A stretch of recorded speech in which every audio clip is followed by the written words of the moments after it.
कहानी राखी वाली चुड़ैल का बदला। नमस्कार दोस्तों, कैसे हैं आप सब। उम्मीद करता हूँ सब बढ़िया होंगे। आज हम लेकर आए हैं एक ऐसी कहानी जिसे सुनकर आपके रोंगटे खड़े हो जाएंगे। ये कहानी है राखी के दिन की, एक ऐसी आत्मा की जो भाई से राखी बंधवाने के लिए किसी भी हद तक जा सकती है। तो दोस्तों, वीडियो को स्किप मत करना, क्योंकि आखिर तक आपको ऐसा ट्विस्ट मिलेगा जो आपने कभी सोचा भी नहीं होगा। और अगर आप हमारे चैनल पर नए हैं तो अभी सब्सक्राइब करके बेल आइकॉन दबा दें, ताकि ऐसी डरावनी और रोमांचक कहानियां सबसे पहले आप तक पहुंचे। तो चलिए शुरू करते हैं राखी वाली चुड़ैल की ये डरावनी दास्तान।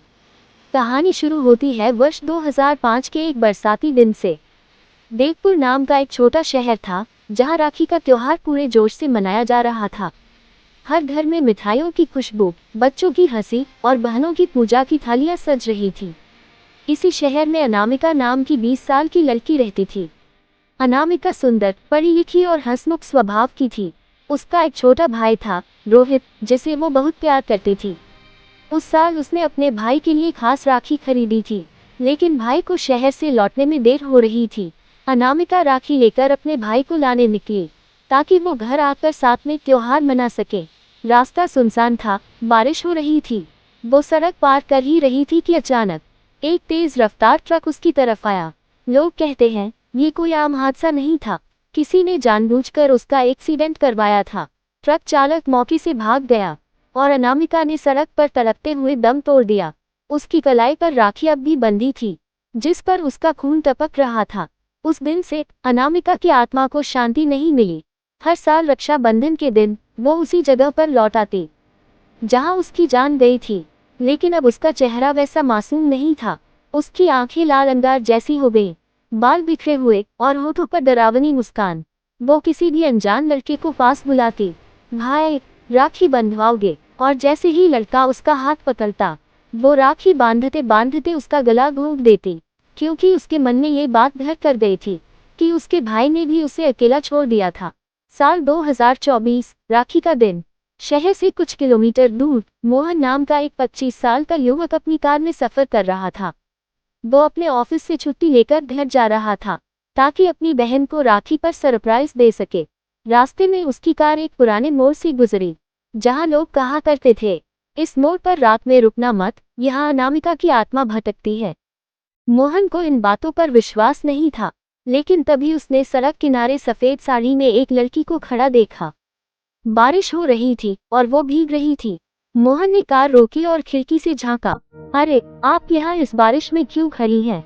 लड़की ने धीरे से मुस्कुराकर कहा, भाई राखी बंधवाओगे? मोहन ने सोचा शायद कोई गांव की लड़की है। उसने कार से उतरने की कोशिश की, लेकिन तभी उसने लड़की की आंखें देखी, लाल चमकती, मानो आग जल रही हो। उसके होठों पर हल्की मगर खतरनाक मुस्कान थी। मोहन के रोंगटे खड़े हो गए। उसे याद आया कि ये वही जगह है जहाँ चुड़ैल की कहानियां सुनी थी। लड़की धीरे धीरे उसकी तरफ बढ़ने लगी। आओ ना भाई, राखी बंधवाओ, हमेशा साथ रहेंगे। मोहन ने तुरंत कार का दरवाजा बंद किया, इंजन स्टॉप किया और पूरी रफ्तार से वहां से निकल गया। पीछे से लड़की की चीख गूंजी, तू मुझसे बच नहीं सकता, अगली राखी तेरे साथ ही होगी।